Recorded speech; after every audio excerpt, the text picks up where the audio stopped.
John Locke, a 17th century English philosopher, profoundly influenced political theory, epistemology, and education.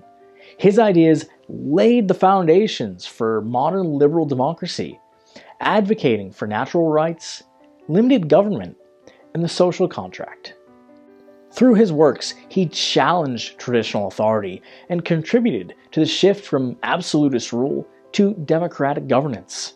His most notable writings, particularly Two Treatises on Government and an essay concerning human understanding, reshaped Western thought and continue to be referenced in discussions of human rights and governance.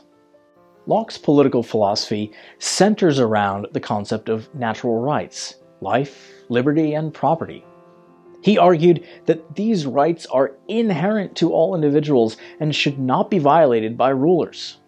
His perspective on government was revolutionary, as it directly opposed the notion of divine right, which had long justified ruling power.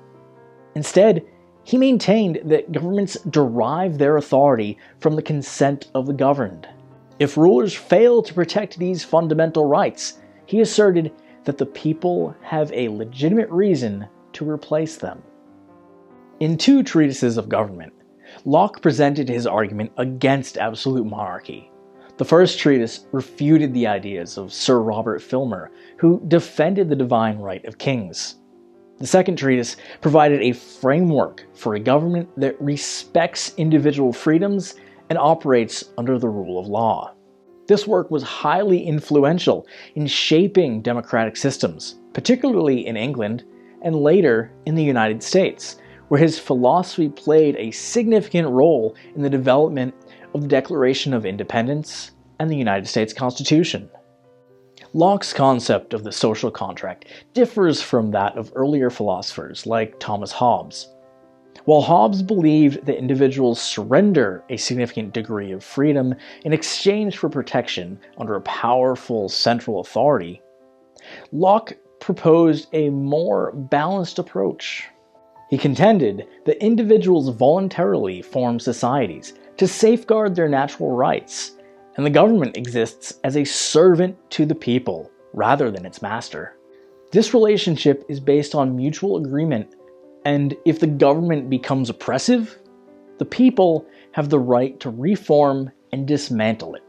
His advocacy for limited government was a direct challenge to absolute rule.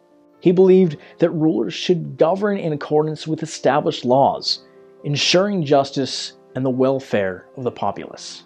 This perspective contributed to the rise of constitutional government, where power is distributed among different branches to prevent tyranny. In an essay concerning human understanding, Locke examined the nature of human knowledge. He rejected the idea of innate ideas which had been promoted by philosophers like Descartes. Instead, he argued that the mind at birth is a blank slate, or tabula rasa, and that knowledge is acquired through experience. This theory was groundbreaking in its implications, suggesting that individuals are shaped by their environment and education, rather than predetermined by nature. Locke classified knowledge into three categories: intuitive, demonstrative, and sensitive. Intuitive knowledge is immediate and self-evident, such as the recognition of one's own existence. Demonstrative knowledge requires reasoning and logical connections, as seen in mathematical proofs. Sensitive knowledge is derived from sensory experience, forming the majority of human understanding. His ideas on empiricism, emphasizing observation and experience as the sources of knowledge, laid the groundwork for later philosophical movements, particularly those associated with the Enlightenment. Locke also contributed significantly to educational theory. In some thoughts concerning education, he emphasized the importance of a well-rounded education that develops reason and moral character.